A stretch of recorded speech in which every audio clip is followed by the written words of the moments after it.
have spent my whole life scared.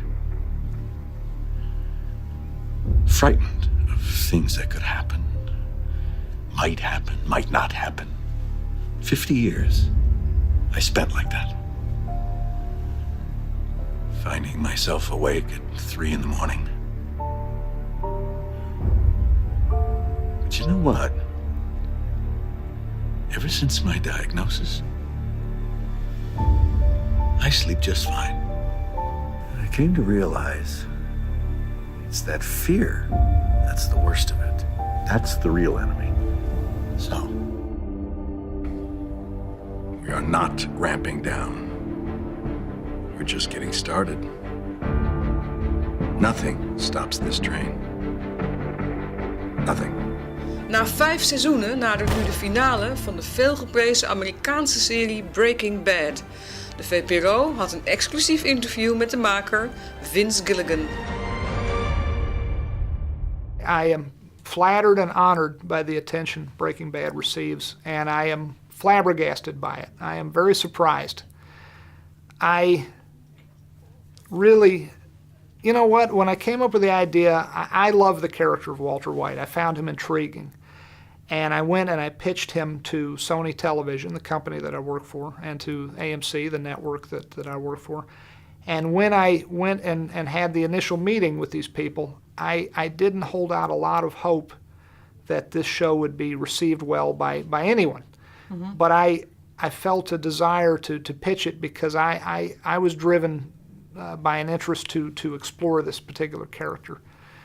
Having said that, now we cut ahead 6 years, and I am a bit disoriented by all the attention the show has received, by the acclaim it's received, and I feel very lucky, very fortunate. I feel like I won the lottery. I have lived under the threat of death for a year now. I alone should suffer the consequences of those choices, no one else. And those consequences, they're coming.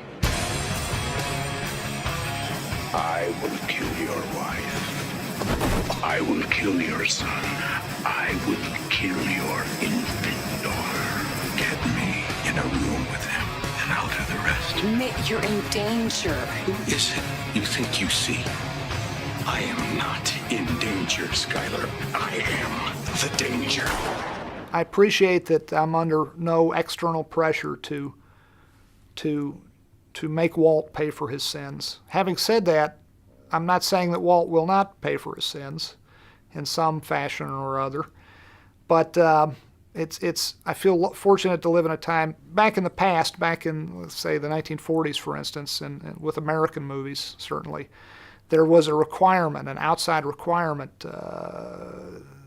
put upon filmmakers by the Hays office to have evil get punished. You didn't have a choice in the matter as a screenwriter, as a director. You had to have the bad guy get his just desserts at the end of the movie. Mm-hmm. We're under no such obligation anymore, which I think is a very liberating and fitting way of doing business. But having said that, I feel that actions have consequences, mm-hmm. and I'd like to believe that the universe is not chaotic and meaningless and pointless. I'd like to believe in some version of karma, that if we put good out into the world, it comes back to us, and conversely, if we put bad out, it comes back to us. Mm-hmm. I don't know that the universe really does work that way, but I'd like to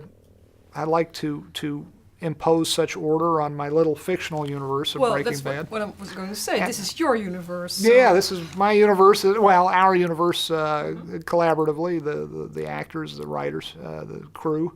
But having said all of that, it seems to me that actions, as I say, actions do have consequences, and I feel like they always have had consequences in the world of Breaking Bad. In other words, Walter White has thus far escaped detection and arrest mm-hmm. by the authorities, but it doesn't mean that he has not suffered, and worse still, that his family has not suffered based on his decisions and his choices in life. So, will that continue? Very possibly. I met a traveler from an antique land who said, "Two vast and trunkless legs of stone stand in the desert. Near them, on the sand, half sunk, a shattered visage lies, whose frown and wrinkled lip and sneer of cold command tell that its sculptor well those passions red which yet survive, stamped on these lifeless things. The hand that mocked them and the heart that fed, and on the pedestal these words appear. My name is Ozymandias, King of Kings. Look on my works, ye mighty, and despair.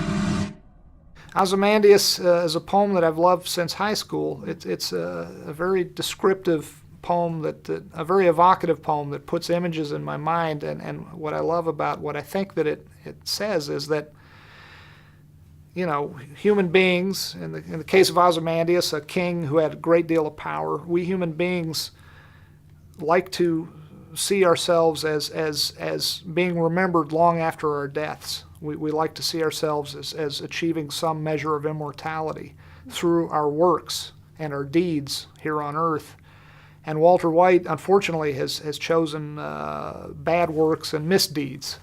And on some level, does he want to be remembered for that? And will he be remembered for that? And these are evocative or provocative ideas, I suppose, that these are images to provoke and to get one thinking.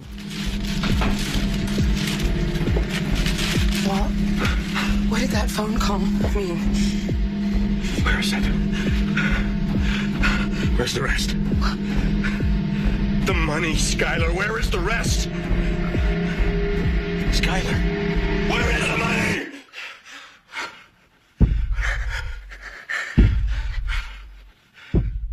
I'm very much a child of television and a fan of television, but I have to say that in general, Breaking Bad has been more inspired by movies, by directors such as Kurosawa and William Friedkin and John Ford and Coppola. The Godfather Parts 1 and 2 were huge inspirations to Breaking Bad. Very often, my writers and I found ourselves wondering, you know, in which direction a given episode or a given plot point should lead us, and invariably we found ourselves, as we always say, steal from the best. That's a good writer's sentiment. You know, we found ourselves paying homage, borrowing from moments and emotions and scenes in The Godfather. The Godfather was a great inspiration to Breaking Bad. And visually speaking, Sergio Leone was a great inspiration. The wonderful Italian director. And